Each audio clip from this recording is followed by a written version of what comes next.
Bonjour à tous, une nouvelle vidéo pour vous parler des plantages Explorer exe quand on fait un clic droit. Donc j'insiste bien sur le fait que c'est quand on fait un clic droit sur un fichier ou un dossier, vous avez Explorer qui plante. Si vous avez des plantages d'Explorer au démarrage de Windows ou aléatoire, ne suivez pas la vidéo, ça sert à rien, ça ne vous aidera pas, ce n'est pas le but de cette vidéo. Donc, comme d'habitude, on a une page sur le site avec les différentes explications et résolutions, et je voulais faire aussi une vidéo illustrative. Donc pour ça, on va aller sur la machine virtuelle en Windows 10 que je passe en plein écran. Voilà, et on a l'explorateur de fichiers qui est ouvert avec les dossiers de l'ordinateur.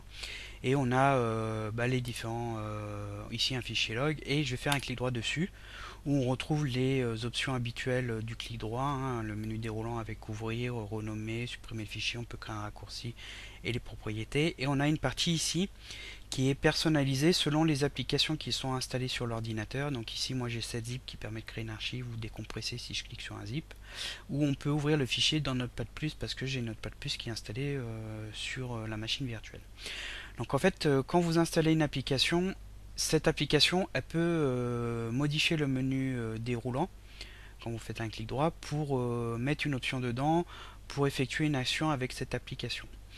Alors comment ça se passe? Tout simplement il y a un fichier DLL qui est installé dans l'application et qui se charge dans explorer.exe. C'est-à-dire que si j'ouvre Process Explorer pour vous montrer,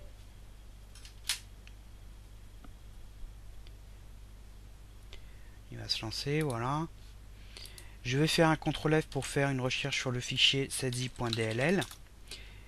Et on voit qu'en résultat, j'ai deux fichiers DLL setzip qui sont présents dans Explorer. Et si je double-clique dessus, on a explorer.exe ici et on a mon fichier setzip.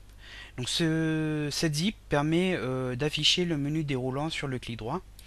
Et à l'aide de l'outil Autorun, alors tous les outils seront en commentaire ou sont sur le tuto du site, hein, vous inquiétez pas, vous aurez tous les liens pour les télécharger. Donc j'ai lancé Autorun avec un clic droit exécuté en tant qu'administrateur. Donc on a les différents onglets ici. Et ici vous avez donc un onglet Explorer où on a tous les modules en clic droit qui sont présents. Donc certains sont invisibles, hein, il y en a qui ne sont pas forcément visibles clairement, mais on retrouve bien cette zip et on retrouve aussi Notepad+ qui est là.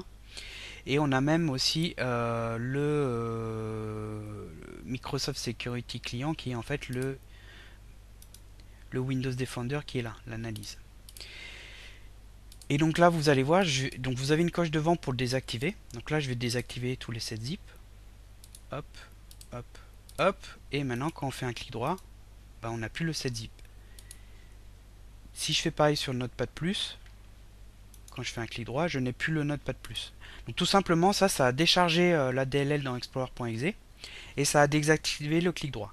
Donc quand vous avez un plantage avec le clic droit, tout simplement, il y a des grandes chances qu'une des applications que vous avez installées a chargé un des modules et cette DLL plante et fait planter explorer.exe. Et donc vous avez un crash d'Explorer quand vous faites un clic droit. Donc en utilisant Autorun, vous pouvez désactiver tous les menus déroulants.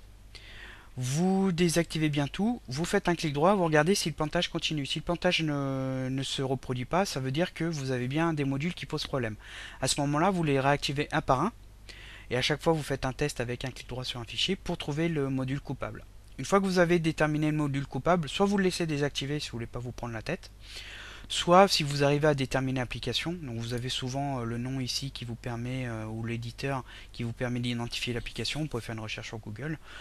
Soit vous allez télécharger la dernière version de l'application et vous la réinstaller pour voir si avec la dernière version le plantage est corrigé et vous n'avez plus le problème. Donc voilà, c'est pas très compliqué, mais une fois que on a compris comment ça fonctionne, il suffit de désactiver en décochant les options dans Autorun et on a normalement plus de soucis avec Explorer.exe. Donc voilà, je voulais faire une vidéo explicative. Je vais vous mettre comme d'habitude en lien dans le commentaire et à la fin de la vidéo le tuto du site. Et si ça vous a aidé, vous avez pu résoudre vos soucis, n'hésitez pas à partager la vidéo et à la noter. Je vous dis à bientôt pour de nouvelles vidéos.